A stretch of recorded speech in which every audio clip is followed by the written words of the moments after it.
15 years ago, my ex-husband cheated on me with his childhood friend and even had a child with her, leading to our divorce. After the divorce, I suffered harassment from his affair partner and was eventually forced to quit my job. When I was at my lowest, my current husband rescued me, and we've built a happy family and live a peaceful life. But the happiness was short-lived. I unexpectedly ran into my ex-husband who abandoned me 15 years ago. You're still single, aren't you? No one would marry a woman who can't have kids. You still can't say anything but nasty comments, can you? Unlike someone, my son is adorable like his mother. Looking down on me with a smug smile, I retorted, "Oh, really? He's very cute indeed. Oh, I should introduce my kids to you too." As I introduced my son, my ex-husband's smile faded. And he began to tremble. "My name is Emily Johnson. I'm 38 years old this year. I live with my 13-year-old son Kyle, my 11-year-old daughter Lily, and my husband of the same age, Mike." Kyle, a middle school freshman, is right in the middle of his rebellious phase. He's been quite mouthy lately, but when he really doesn't listen, Mike steps in and sets him straight. Lily, my daughter, loves makeup and clothes and is quite the fashionista. Being the youngest, she's very good at getting her way. My son Kyle, who adores his sister Lily, quickly panics and apologizes whenever she tells him, "If you're not nice to mom, I'll start disliking you." He hurriedly says, Sorry. Look, I'll get along with mom, okay?" He's honest and always livens up the atmosphere. Though noisy, we live happily. But actually, I'm a divorcee and this is my second marriage. I divorced due to my ex-husband's despicable betrayal. It was 15 years ago when I was in a senior-junior relationship with my ex-husband, John, in college. We were blessed and had a smooth-sailing relationship as we had many mutual friends. Soon after getting married, we both wanted children and would talk about how nice it would be to have them, even dreaming about dressing them up in matching outfits. However, reality wasn't so kind, and a year passed without us having a child. Each month, when my period came, it strained our relationship, which neither of us liked, so we had many discussions and even underwent expensive fertility treatments. But when told there was nothing wrong, our marital relationship didn't improve. Initially, John was supportive and cooperative, but as time passed without a child, his attitude towards me began to change. He'd throw sarcastic comments like, when will I ever become a father?" As if it was all my fault we didn't have kids. He stopped helping with household chores altogether, leaving me to do all the cooking, washing dishes, laundry, and cleaning. When I asked, "Why have you suddenly stopped helping with the chores?" "You used to help," he said. "Since you're infertile, if you don't at least do the housework, you're not fulfilling your role as a woman. What's the point of our marriage then?" His words became increasingly thorny over time. My sister and her husband are already expecting their second child. Isn't that great? They're on their second, and we don't even have our first. Right? He would glare at me with harsh eyes, mocking and despising me. If you had a normal body, I would have been a father long ago. How can you say I'm not normal when we don't even know the cause yet? But John retorted, "Infertility is always the woman's fault. Don't you even know that? If I had known you were infertile, I would never have married you. Show some remorse." His words pierced my heart. I also started receiving calls from my in-laws saying, "We want to see our grandchild soon." At first, I brushed it off, saying, "It's only been a year. These things take time," but maybe that was a mistake because my mother-in-law's attitude became harsher. She'd say, "You're useless if you can't have children." My daughter had one right away. "You're the only defective one." I felt pressured every day. One day, my close friend Sarah invited me out for drinks. John had been saying he was busy with work and coming home late, so I thought a break would be good and accepted the invitation. Then Sarah revealed a shocking truth. "I've wanted to see you for a long time, Emily. There's something I need to tell you. I've missed you too." "So, what did you want to talk about?" "Emily, do you remember Jessica?" Jessica was John's childhood friend. They lived near each other as kids and their parents were close. Jessica and I went to the same university, and now she works at my company. She's the president's daughter and got her job through connections. Jessica and I weren't particularly close in college, as we were in different clubs and departments, and we barely interacted at work. John once introduced me to her, saying, "She's my girlfriend, so be nice to her." But she glared at me, perhaps not wanting to lose her childhood friend, so I thought she disliked me and kept my distance. Tall and beautiful, she was popular enough to be in beauty pageants in college and was somewhat of a celebrity in the company, being the president's beautiful daughter. Jessica?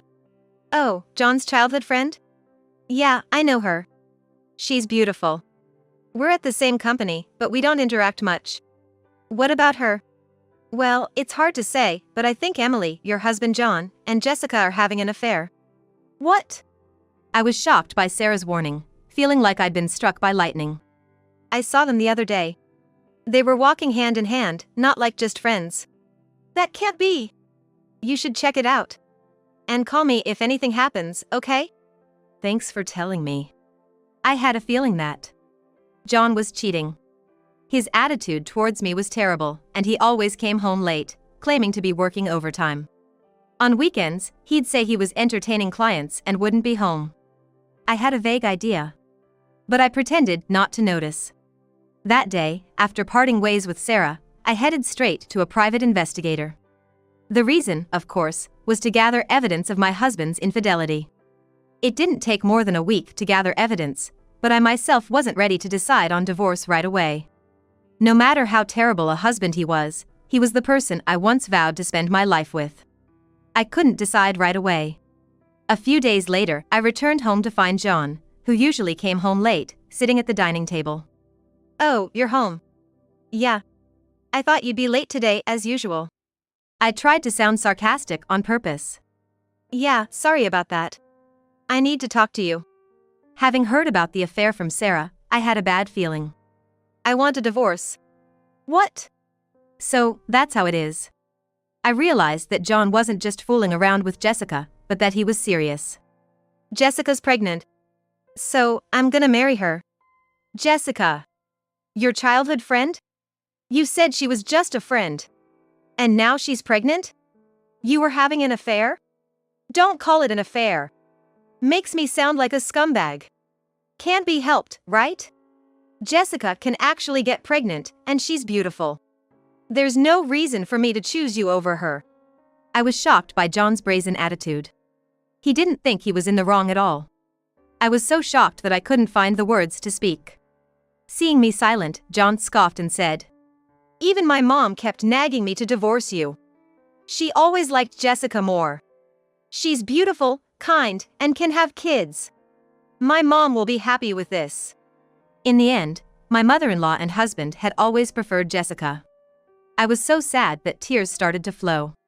Well, I've packed my things and I need to leave for the sake of the child that's about to be born. Saying that, John left the house. I didn't have the energy to stop him. Later, I was unilaterally sent divorce papers. There was a note attached, written by a woman. Please divorce my husband quickly. The contradictory words made question marks pop up over my head. I wanted to retort, "You're the one who stole my husband." Seeing those words, I finally came to my senses. Why am I the one being blamed? I couldn't just silently go through with the divorce. With that thought, I took the evidence I had gathered from the private investigator and filed for divorce mediation. A few days after filing, I received a call from an unknown number. Wondering who it could be, I answered the phone to hear a woman's voice screaming, "What do you think you're doing? Why are you suing us?" It was Jessica, the affair partner. Well, it's obvious, isn't it? I know all about your infidelity. It's only natural for me to ask for alimony. Alimony? I have a baby in my belly. You're really gonna demand money at a time when we'll need it most? Who's the real monster here? You sleep with a married man and have the nerve to say that to me. It's your fault for being infertile, you terrible woman. Her high-pitched screaming hurt my ears. Anyway, I intend to settle this divorce, including alimony, in court. Let's discuss this further in the proper setting. With that, I hung up the phone. Later, thanks to the evidence I had, the mediation recognized John and Jessica's relationship as adultery. John, unhappy with this, tried to blame my infertility, but it was dismissed as unreasonable since no test results had confirmed me as the cause within just a year of marriage. I received $40,000 in alimony from John and $20,000 from Jessica, both paid in one lump sum. I didn't want a prolonged, messy payment schedule and a lingering connection to them. This is how our divorce was finalized. However, my suffering didn't end there. Since John, Jessica, and I all attended the same university, the affair scandal became a topic of gossip among many friends. According to a close friend, the rumor was that I had hidden my infertility and tricked John into marriage. Some people even sympathized with John and Jessica. How awful! Jessica and I worked at the same company, and she spread unfounded rumors there too. Everyone sided with Jessica, who's a beauty and the boss's daughter. She tearfully played the victim, saying, "Emily is such a terrible person. Taking money from us for alimony when we're about to have a child, even though she hid her infertility." At first, I tried to ignore it, but being the boss's daughter, Jessica got preferential treatment. My boss would scold me, "Don't be mean to Jessica," and despite my hard work, I was progressively left out of major projects. Eventually, I was mentally cornered and chose to resign. While I was looking for a new job, I received a headhunting offer from another company. They said, "We need someone as diligent and talented as you." At my new job, I was amazed at how freely I could work. My new boss paid close attention to each employee. There was none of that favoritism or nepotism like at my previous company. I found myself drawn to this wonderful boss. That's how I met my current husband, Mike. When I was at my lowest after a terrible split from my ex-husband, he kindly supported me. After several dinners together, we started talking not just about work, but about our personal lives too, and our relationship developed. Things went well between us, and thankfully, Mike proposed to me. However, having been rejected by my ex-husband for infertility, I had many fears about marriage and confessed to Mike that I might be infertile. Then, looking at me earnestly, Mike said, "Of course, I'd be happy if we could have a child together in the future. But the most important thing is that I love you, Emily. You're important to me. So even if we can't have children, I will always be by your side." He hugged me gently. I was so happy. I thought I wanted to spend my life with this man and decided to marry Mike. Soon after our marriage, we had our first child, Kyle. Followed by our daughter, Lily. Perhaps not getting pregnant with my ex-husband was a matter of timing or compatibility. Raising children is hard, but we're living happily. Then one day, I attended a friend's wedding. During the middle of the ceremony, when it was time for greetings and mingling, I stepped out to go to the bathroom and saw my ex-husband John, whom I hadn't seen in 15 years. Ugh! Why is he here? I panicked for a moment, my mind going blank. But then I remembered that today's bride and groom were friends from college. It made sense for John to be there. I tried to ignore him and walk past, but he called out loudly, "Hey." So he noticed me. What? You've put on weight, haven't you? It's been so long since I've seen you. John, seemingly drunk, talked loudly and spat while speaking. You haven't changed a bit. I added in my mind, still as unpleasant as ever. Then John called his family over. There was Jessica and their son. Seeing my face, Jessica smirked and said, "Oh, it's been a while. Have you gained weight? Is it stress eating? Must be tough. I bet you're still an infertile woman with no one to take you, right?" I was dumbfounded by their rude behavior and couldn't find the words to respond. I noticed their son hanging his head, blushing with embarrassment. He had very handsome features. Ah. I forgot to introduce him. This is my son.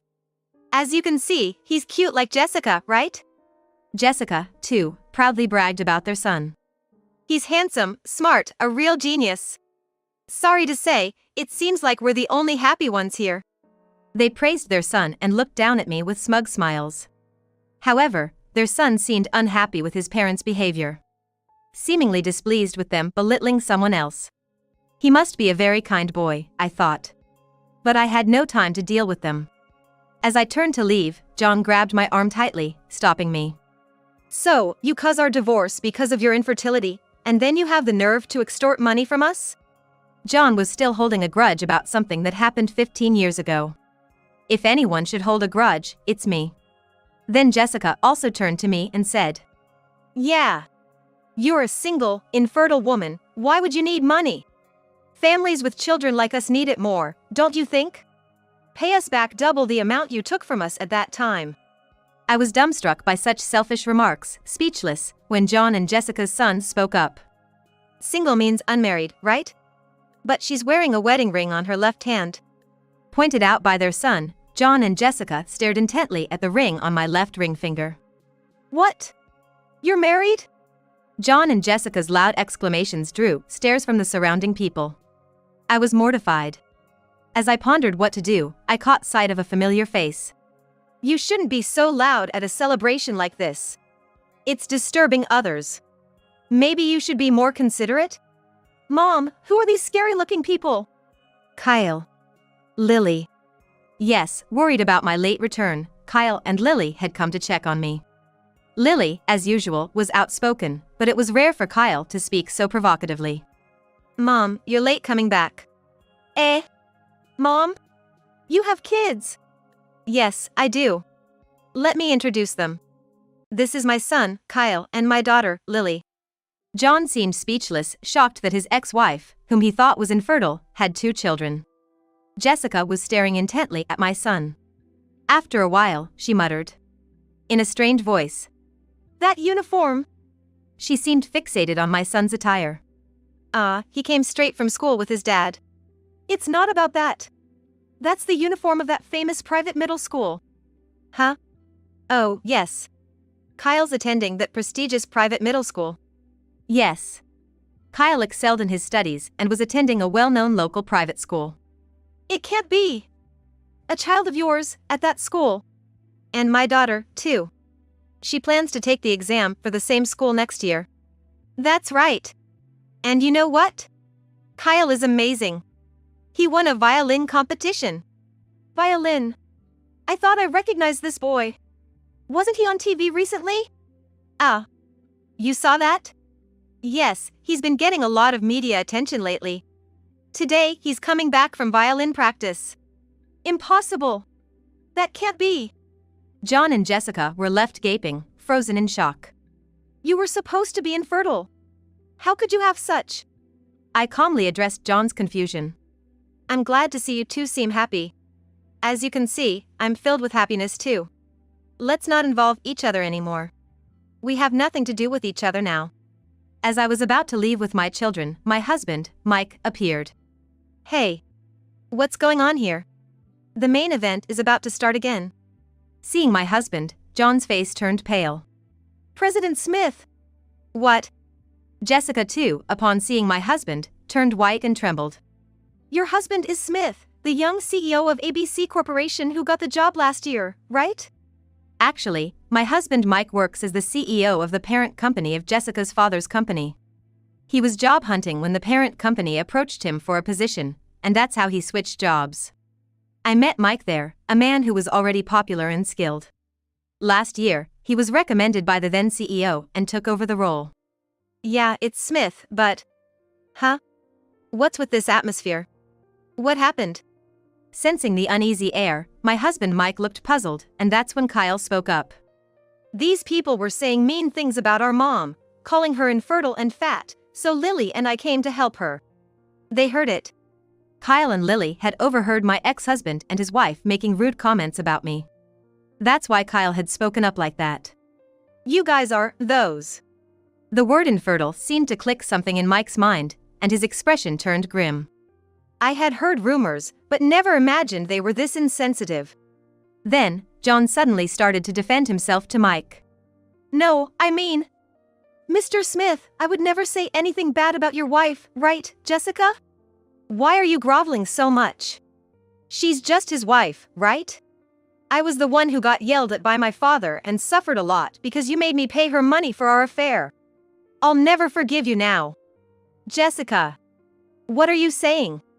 If he dislikes us, our subcontracting company is finished. Think about that. Realizing it was bad to be disliked by the CEO of their parent company, John started to flatter Mike, but Jessica, not satisfied, started arguing with him. What a ridiculous scene. Then, John and Jessica's son, who had been silent, burst out. Stop it! Listening to you both is terrible. You're saying awful things about her, calling her fat and infertile, and now demanding money back. I'm ashamed. And what about this affair? Am I a child born out of an affair? Am I unwanted? His voice cracked with tears. John and Jessica started to fumble for words. Well, that's not... as I realized the guests were staring at us. Jessica, noticing their gazes, blushed and looked down. Although I still can't forgive John and Jessica, their son seems to be a just and kind boy. He's innocent in all this. Thinking this, I was about to comfort their son, when my husband Mike spoke first. Thank you. You stood up for my wife. You really are a kind boy, he said, gently patting the boy's head. I followed with a smile. But maybe I am a bit overweight. That's not true. Well, actually, I'm pregnant. My belly's getting bigger, I said, stroking my belly. I'm currently pregnant with our third child, and on maternity leave. Seeing the boy with tears in his eyes, I added, Your mom took great care of you in her belly, just like this. You're not unwanted. Your parents love you and are proud of you, right? I looked at John and Jessica. The boy then asked them, Really? In a hurry, they both nodded vigorously and said, Yeah. You're our pride and joy. Absolutely. You mean everything to us. At this, the boy immediately broke into a wide smile. Seeing their son smile, I also felt a sense of relief. Let's just remember that today is a day for celebration. Let's all head back to our seats. Saying this, each family returned to their respective seats. And so, the turbulent scene came to a close. As the wedding ended and we were heading to the station, Jessica and John came up, holding hands with their son. Kyle and Lily had been intimidating the two who had insulted me, but Mike calmed them down with a wry smile. We're sorry. We're really sorry. It's too late, but for everything before and for today, we're truly sorry. And thanks for earlier, for our son. It was the first apology I had heard from them in over 15 years. Perhaps even people as terrible as them had changed a little after having a child. I laughed, Really, it's too late now. Well then. With just that, I turned and started walking away. Kyle offered to carry my bags. Lily said, Here, and draped a jacket over my shoulders. Even as children, they were considerate of my pregnancy. All right. How about we make Dad's favorite hamburgers for dinner tonight? Kyle and Lily's favorite. Yay! Yay! Thank you. With a vow to protect the smiles of my beloved family, I was moving away from the pains of the past.